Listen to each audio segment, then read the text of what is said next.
Perkenalkan, nama saya Brigjen Bahtiar Ujang Purnama. Saya sebagai mitra Bapak Ibu semuanya untuk mengampu wilayah Direktorat 2, yaitu Jawa Barat, DKI, Banten, Bangka Belitung, Sumatera Selatan, dan Lampung. Saya ingin mendengarkan kira-kira trik-trik dari Pak Gubernur Jawa Barat ini dengan langkah pemikiran yang beraninya, karena beliau saya challenge, malah men-challenge saya gitu kan. Nah, ini sangat berani sekali. Saya undang Pak Gubernur, kapan saya hadir di sana? Loh, ngapain Bapak hadir di tempat saya? Saya hadir di tempat Bapak, katanya gitu kan. Nah, ini Dan kita menginginkan tidak ada satupun orang menjadi pejabat negara ingin dipanggil oleh direktur penyidikan. Tidak ada. Semuanya ingin diundang oleh direktur pencegahan.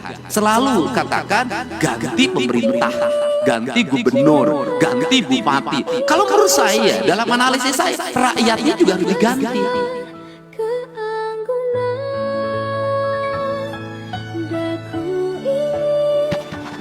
Assalamualaikum warahmatullahi wabarakatuh. Sampurasun, Pak Direktur yang saya hormati, Pak Gubernur Banten, Gubernur Lampung, Gubernur Sumatera Selatan, dan seluruh Bupati Wali Kota, para Ketua DPRD. Saya tidak mungkin menyampaikan paparan yang seperti yang tadi sampaikan, tetapi saya ingin ngomong yang hal-hal yang realistis, yang itu akan menjadi harmonisasi dalam efektivitas pemerintahan agar tetap capai tujuan. Pemberantasan korupsi itu kan intinya bahwa negara harus memiliki kecukupan fiskal agar tujuan-tujuan pembangunan tercapai. Satu, layanan pendidikan harus meningkat. Dua, layanan kesehatan harus meningkat. Tiga, layanan infrastruktur harus meningkat. Yang keempat, layanan publik lainnya harus meningkat, termasuk layanan investasi. Saya selalu menyampaikan korupsi itu ada dua, saya bilang. Ada korupsi struktural yang melanggar pasal, diancam dengan pidana, didakwa dan dituntut, karena itu merugikan negara. Tetapi juga ada korupsi kultural, artinya sesuatu yang dianggap legal tetapi sesungguhnya merugikan negara. Di mana itu letaknya? Letaknya adalah negeri ini masih kuat inefisiensi. Inefisiensi bukan hanya yang dicontohkan oleh Pak Presiden. Kita melakukan pembenahan terhadap seluruh struktur anggaran, tetapi realitasnya pertama adalah bahwa efektivitas pembangunan akan berjalan apabila ada kesetaraan. Di mana letak kesetaraannya? Pertama, kita realistis saja. Hubungan percepatan pengelolaan anggaran yang diajukan oleh pemerintah daerah kepada DPR. Di mana problemnya? Problemnya adalah bahwa di DPR sendiri itu ada problem anggaran. Jujur, kita nggak usah lagi ngomong bahwa ini kita sudah cukup, ini tidak cukup, tidak. Setiap orang pasti ingin ada peningkatan kesejahteraan. Ini contoh yang harus segera dikoreksi. Anggota DPRD mengikuti perjalanan dinas keluar kota, keluar provinsi. Tujuannya selain kunjungan kan ada benefit yang bisa dibawa pulang. Kita kalau jujur begitu. Hari ini benefit itu tipis, tapi tipis pun harus dijalankan. Inefisiensinya di mana, Pak Direktur? Yang harus ini segera dikerjakan dengan pemerintah adalah satu anggota DPR berangkat yang mendampingi 7 orang. Sudah habis 7 tiket pesawat, 7 tiket kereta api, 7 kamar hotel. Dapatnya 500.000. Take-home pay-nya itu. Bagaimana ini? KDPR itu beranggapan kok kita tidak setara dengan DPR RI misalnya, provinsi kabupaten. DPR itu jelas. Nah, sehingga di DPR RI ketika menjadi anggota DPR nggak usah lagi berpikir pokir, saya ngalamin. Nggak usah lagi berpikir aspirasi, ngalamin. Karena dari aspek yang kita terima tiap bulan saja sudah cukup. Nah, Anggota DPRD provinsi dan kabupaten biaya politiknya sama dengan DPR RI. Tetapi ketika masuk itu kedudukan keuangannya menjadi jauh berbeda. Karena jauh berbeda, nyarinya itu harus dari perjalanan dinas. Tapi inefisiensi sehingga anggaran DPRD provinsi itu gede banget, tapi masuk ke kantong DPRD-nya kecil banget. Itu kan cerita klasiknya begini. Untuk itu, forum ini saya minta ke Pak Direktur Pencegahan di KPK segera dirumuskan agar kedudukan keuangan ini menjadi setara.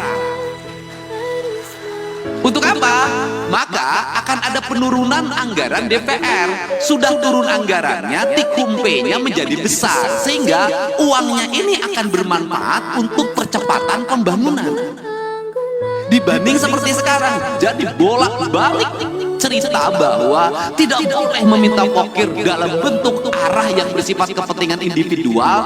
Iya, di forum KPK, di pembahasan tetap ada. Nah, kan dilemanya adalah, kita jujur aja, dilema kepala daerah, diikutin nanti ikut celaka, nggak diikutin regulasi pemerintah macet. Kan ini harus diomongin terbuka, nggak boleh lagi kita pura-pura tidak butuh tapi butuh. Jangan pura-pura di depan orang lain baik banget, di belakang itu diajak ke belakang. Ini hal yang harus. Untuk itu saya meminta bantuan jajaran pimpinan KPK agar kedudukan keuangan DPRD itu sudahlah, daripada tikumpenya diputrin dulu, nyewa hotel, nyewa pesawat, langsung saja honor-honor diberikan berdasarkan rapat-rapat di DPR. Dari mulai rapat komisi, rapat badan musyawarah, rapat badan anggaran, rapat paripurna 1, 2, 3-nya, itu semua. Kalau sudah seperti ini, anggota DPRD setiap hari akan di kantor. Karena kalau tidak ke kantor, tidak rapat, tidak dapat tikumpai. Selesai. Setelah itu ekonominya berputar lokal di daerah itu, tidak lari keluar. Ini kan kasihan daerah-daerah yang dapetinnya dari PBB, parkir, pajak restoran, yang kecil-kecil dikumpulin, habis itu uang restoran yang dipungut dari restoran kecil dipakai makan di restoran berbintang di kota besar. Ini harus segera dibenahin kalau negeri ini ingin baik. Nah, kelemahan dari DPRD provinsi dan kabupaten tidak bisa membuat aturan sendiri, karena seluruh aturannya dibuat oleh kementerian.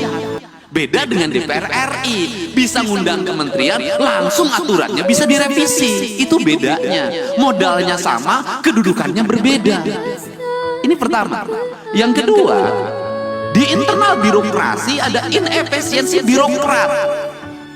Apa itu? Jumlah pejabatnya banyak. Jumlah orang yang memiliki golongan 4B, 4C, 4D-nya itu banyak. Di provinsi, orang yang sudah punya jabatan itu nggak bisa kayak di kepolisian langsung menjadi perwira diparkirkan. Dia akan gugat ke PT UN, harus punya jabatan. Karena dia harus punya jabatan, walaupun merit system itu kan administrasi, merit system itu bekerja itu kan bukan pada wilayah angka, pada wilayah eksekusi. Nah, akhirnya di hampir semua pemerintah daerah itu memiliki struktur jabatan yang sangat banyak, memiliki jumlah pejabat yang sangat gemuk. Kemudian juga sistem pengelolaan birokrasinya, tunjangan terhadap pegawainya adalah tunjangan kinerja.